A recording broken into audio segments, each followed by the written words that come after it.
एक लंबी कहानी, सपनों, सुकून और आत्म खोज की यात्रा। अध्याय 1।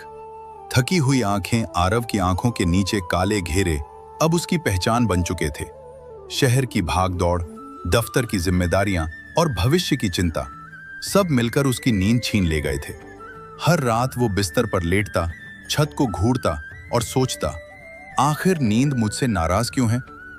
कमरे में हल्की पीली रोशनी जल रही होती, मोबाइल की स्क्रीन बार बार चमक उठती और घड़ी की टिक टिक उसके धैर्य को चढ़ाती रहती। वो करवटें बदलता, तकिए को ठीक करता, फिर उठकर पानी पीता, लेकिन नींद, वो तो जैसे किसी और दुनिया में चली गई थी। अध्याय 2। दादी की सीख। एक दिन वो अपने गांव गया। शहर की थकान उसके चेहरे पर साफ झलक रही थी। दादी ने उसे देखते ही कहा, बेटा, तेरी आंखें बता रही हैं कि तू सो नहीं पा रहा। आरव चौंक गया। दादी, आपको कैसे पता? दादी मुस्कुराईं। नींद आंखों की चमक से पहचानी जाती है। उस रात दादी ने उसे जल्दी खाना खिलाया, मोबाइल दूर रखवाया और आंगन में चारपाई पर सुला दिया। आसमान तारों से भरा था, हवा में मिट्टी की सौंधी खुशबू थी। बस आकाश को देख और गहरी सांस ले, दादी ने कहा। आरव ने पहली बार बिना किसी चिंता के आंखें बंद की। कुछ ही देर में उसे गहरी नींद आ गई। अध्याय 3। सपनों का द्वार। उस रात उसे एक अजीब सपना आया। वो एक शांत झील के किनारे खड़ा था। पानी बिल्कुल स्थिर था, जैसे समय ठहर गया हो। अचानक झील के बीचों बीच एक द्वार प्रकट हुआ, चांदी की रोशनी से चमकता हुआ। एक आवाज आई, नींद केवल शरीर का विश्राम नहीं, आत्मा का घर है। आरव उस द्वार के पास गया।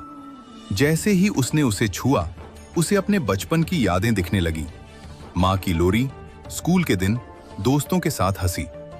वो समझ गया कि नींद केवल थकान मिटाने के लिए नहीं, बल्कि खोई हुई मासूमियत को फिर से पाने का रास्ता भी है।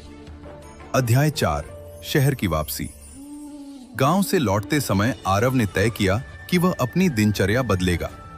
उसने अपने कमरे को साफ किया, हल्की रोशनी वाला लैंप लगाया और सोने से पहले किताब पढ़ने की आदत डाली। मोबाइल को बिस्तर से दूर रख दिया। पहले कुछ दिन कठिन थे, आदतें जल्दी नहीं बदलती, लेकिन धीरे धीरे उसका शरीर और मन शांत होने लगे। रात को जब वह बिस्तर पर लेटता तो उसे दादी की आवाज सुनाई देती, गहरी सांस ले बेटा। और सचमुच नींद अब लौटने लगी थी। अध्याय 5। बेचैनी की परछाई।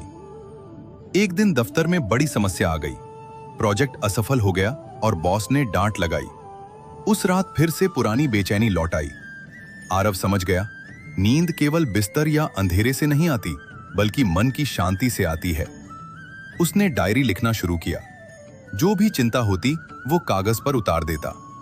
धीरे धीरे उसे महसूस हुआ कि शब्दों में बांटी गई चिंता हल्की हो जाती है।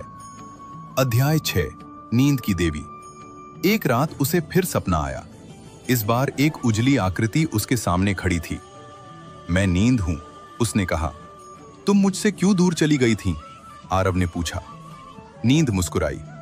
मैं कभी दूर नहीं गई, तुम ही अपनी चिंताओं में मुझे भूल गए थे। तुम्हें पाने का तरीका क्या है? सादगी,